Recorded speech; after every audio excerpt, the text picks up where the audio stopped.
think I got a flat tire. Oh, it is. But never worry. I got my kit with me today and I can fix it. So come along, I'm going to show you how I do it. Okay, I have unloaded the bike. I've got off the road.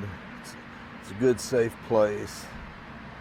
Took all the stuff off to make it light, and so I need to flip the bike over, and that's what I'm going to do right now. No, before I do that, here's what I got to do to make it easier on us later.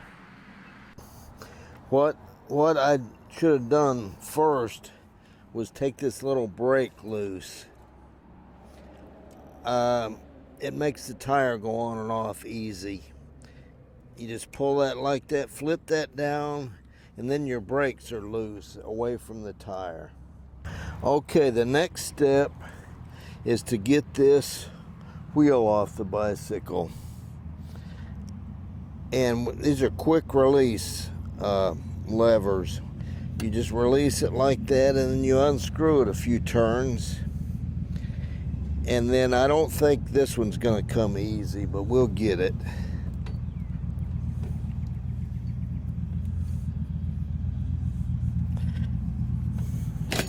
Okay, and you got to just lift that bottom chain up.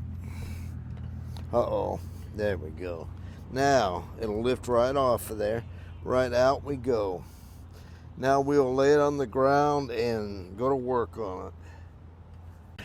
Okay, what we've got to do, we got to get this tire off the wheel, and I've got to take my valve core out of here to let the rest of the air out, which there's probably not any anyway, but we'll do that. There's a puff or two in there. Now we take our levers, our tire levers, and this is going to come off easy right there, and I can just about do it by hand from here on.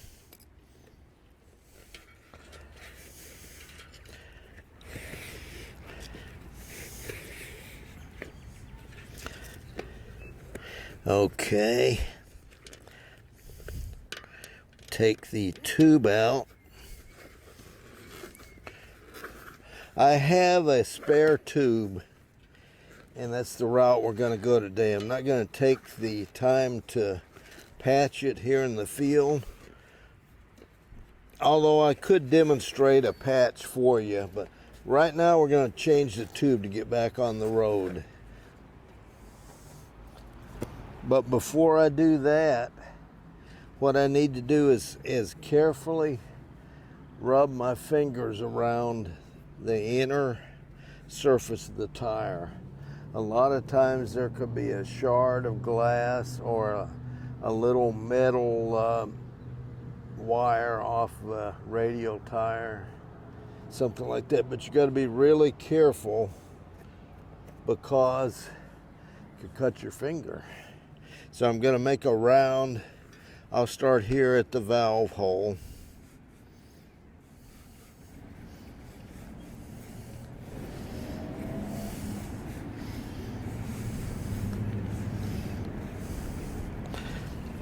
There's a little grain of sand or something.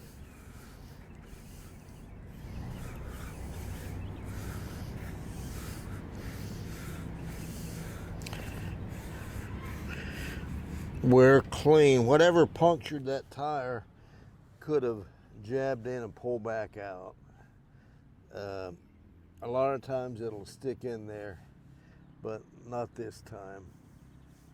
Pumping this tube up just a little bit. That's probably enough. Want to have a little bit of air in it when we put it in here, so it'll hold its shape, and there's lessen the chance of it getting pinched when we put the tire back on.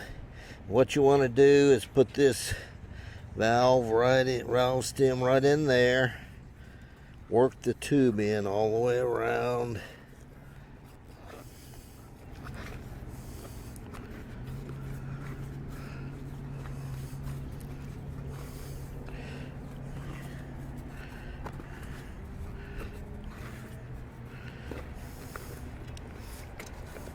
Okay, we got that, and we will come back here and start working around and get that tire back on the rim, and it'll go just about all the way. Actually, it went all the way. They usually don't go that easy. Okay, that's it. Now we're gonna inflate it. Okay, now I've got a little CO2 inflator. I've just started using it. I'm trying to see whether I like it or not, but it takes the place of a tire pump. So we got to put it on here, and then we flip the lever up, and then we got to push in and inflate the tire.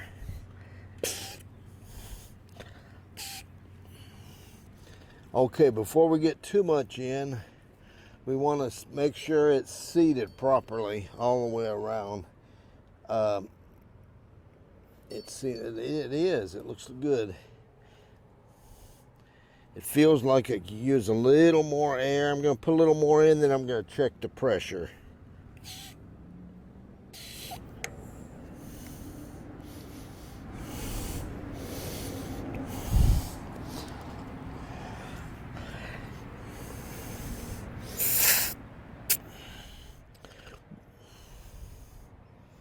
We got right at 40, and I can live with that. I like about 45, but 40 is good. When I get home, I'll just take my regular big tire pump and top it off.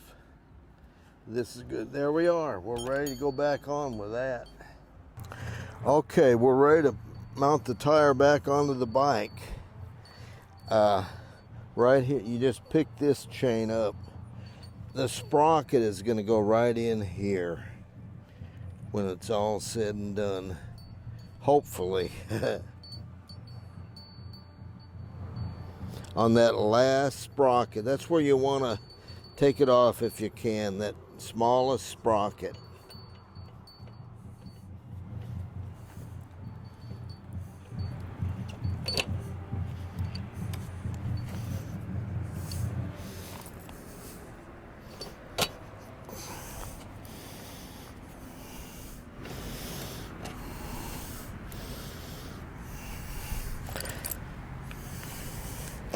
I believe we're in business. Okay, what you want to do is snug up the quick release, the skewer.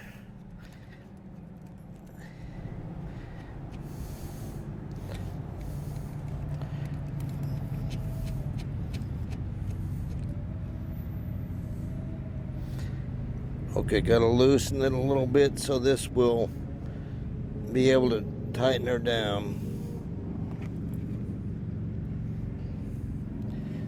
Right there we go. She's on. I've got to flip the bike over and we'll hook those brake levers up and we are good to go. Okay, we got to hook these brakes back up, and it's an easy operation. We just have to pull this over enough to hook that up, and we're good to go.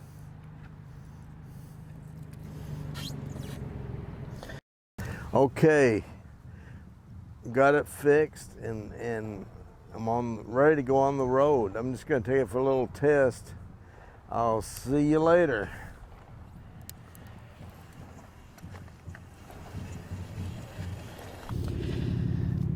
I want to take a minute to show you the tools we used on this job. It's just a few, and I think they're all on my list the other night if you saw that video.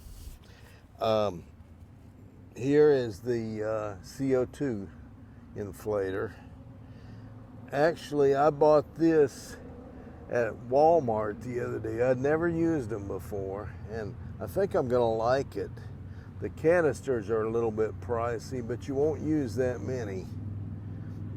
So that's where that came from, Walmart. You can get these about anywhere. Bike shop, Walmart. Actually, Walmart is starting to have better quality bike parts. Blackburn is one of the brands, and they're a little bit better than they used to be. They sure are. Tire gauge, anywhere. I bought this little roller and scuffer and tire lever tool from Harbor Freight, believe it or not. And it wasn't much, and it's worth it. You know, if you're a weight weenie, it's a little heavy. It weighs a few ounces, but it's worth it. And here's another tire lever. Sometimes when you buy a bicycle tube, they'll throw a couple levers in the package, and I think that's what happened here. And here's the tube, the tube with a hole in it. I'll go home and patch that later when I have more time, and it'll be a spare tube again. So that about does it. I left out one small but vital tool. It's a core tool to take those valve cores out. If you have the Schraders, that's what this is good for. If you have the Presta, you don't need it. And the newer bikes and the higher end bikes are going to Presta a lot. So I didn't want to leave this out. You can get this about anywhere too.